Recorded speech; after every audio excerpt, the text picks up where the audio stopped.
Então estamos na Estrada dos Romeiros aqui, porque essa estrada aqui é muito bacana, especialmente no trecho que a gente está passando, com muitas curvas, muitas árvores.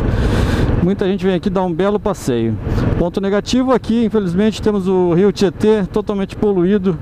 Uma pena que a gente não consiga fazer esse rio ser limpo, uma pena. A gente só consegue sujar ele. Então hoje nós estamos com a Squadron Blue. Ontem nós estávamos com a Desert Storm, as duas da linha militar, da linha Classic da Royal Enfield. Duas motos excelentes. Depois eu vou contar a história do porquê que eu troquei de moto.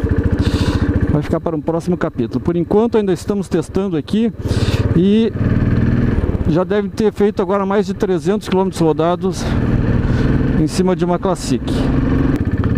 Já dá para fazer um bom resumo aí com mais de 300 km rodados em cima dessa moto aqui. Eu continuo me divertindo bastante com ela. Ela tem muitos pontos positivos. Tem muitas características boas de uma boa moto para a diversão. Ela é uma moto funcional se você quiser usar para o dia a dia. Mas para esse tipo de passeio que a gente está fazendo hoje aqui, eu e o André, numa estradinha boa aqui, junto à natureza. Vamos esquecer um pouco aqui o rio Tietê, que está à nossa esquerda, totalmente poluído, mas ainda há alguma beleza nessa natureza.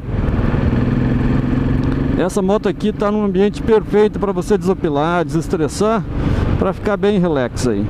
Eu cada vez chego mais à conclusão de que essa moto tem tudo a ver com a ideia que eu tive quando montei o meu canal no YouTube, que era... Botei o nome de Moto Relax, que justamente era a minha válvula de escape e uma maneira de desopilar, de sair um pouco da rotina do dia a dia, de trabalho e dos problemas e das coisas que acontecem na nossa vida. Esse foi o objetivo da criação do meu canal do YouTube. E hoje eu recebo muito mais dele, não em dinheiro, mas em satisfação por ter esse canal, do que apenas relaxar no fim de semana. E essa moto aqui, a Royal Enfield Classic, tem tudo a ver com isso. É uma moto que você senta, ela é super prazerosa de pilotar. A gente está aqui numa subidinha, ela tem torque suficiente, eu poderia estar andando com uma velocidade muito maior se eu quisesse. Ela faz curva, não é uma esportiva, é claro, mas ela faz curva bem. Você usando contra-esterço, ela se comporta praticamente como uma moto qualquer, como outra moto. Não é uma Tiger Explorer, por exemplo, mas ela é extremamente fácil de pilotar. Uma moto que pode ser até considerada uma moto como primeira moto para muita gente.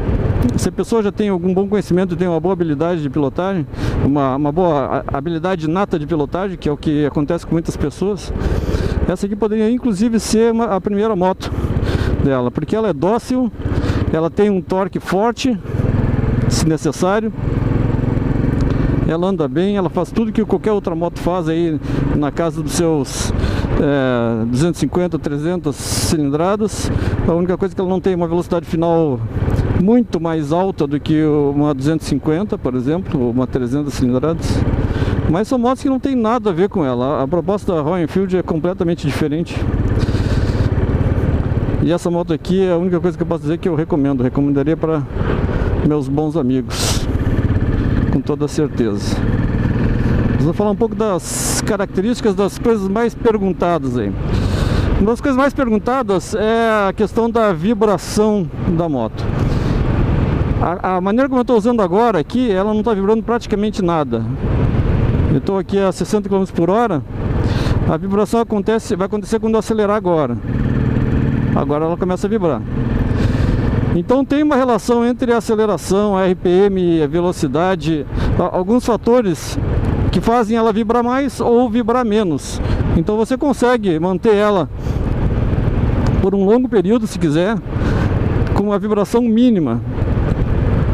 Isso mesmo a 100 km por hora, naquelas situações em que você está uma reta, está tranquilo, não está acelerando, não está subindo, nem reduzindo, ela vai apresentar uma vibração bem pequena.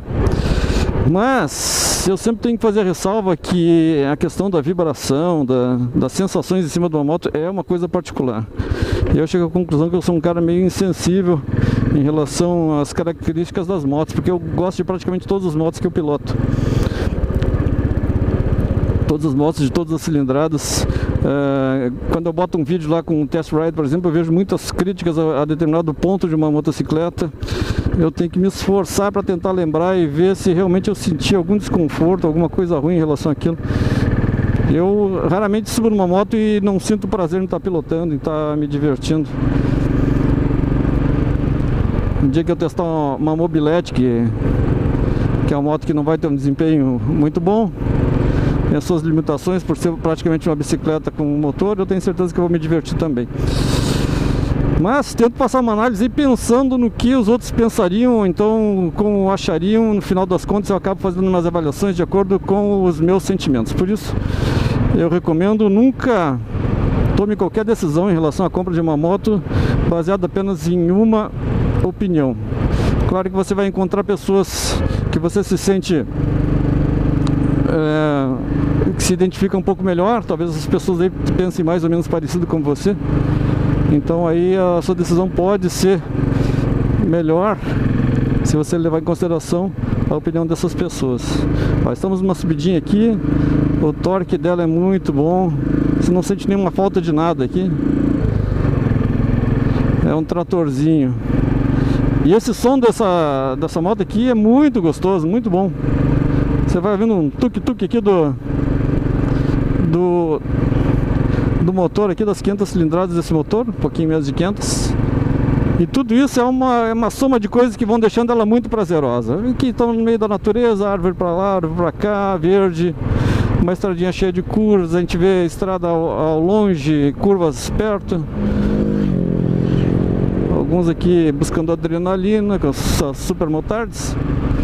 Mas aqui a gente vai tranquilo, desfrutando da paisagem, desfrutando do prazer de pilotar.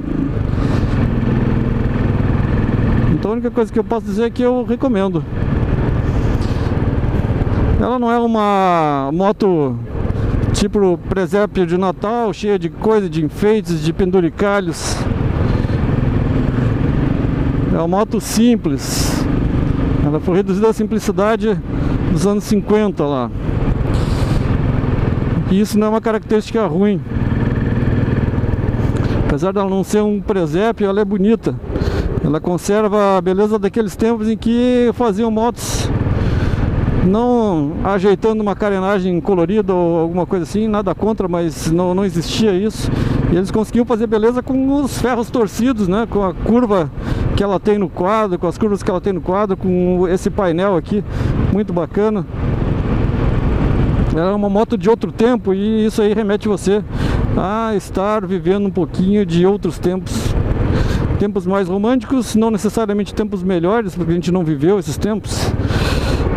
Talvez as pessoas que pilotassem motos naquele tempo sofressem as consequências da guerra, ou estivessem vivendo uma época em que a comida não era tão fácil de se conseguir, onde as desigualdades eram maiores.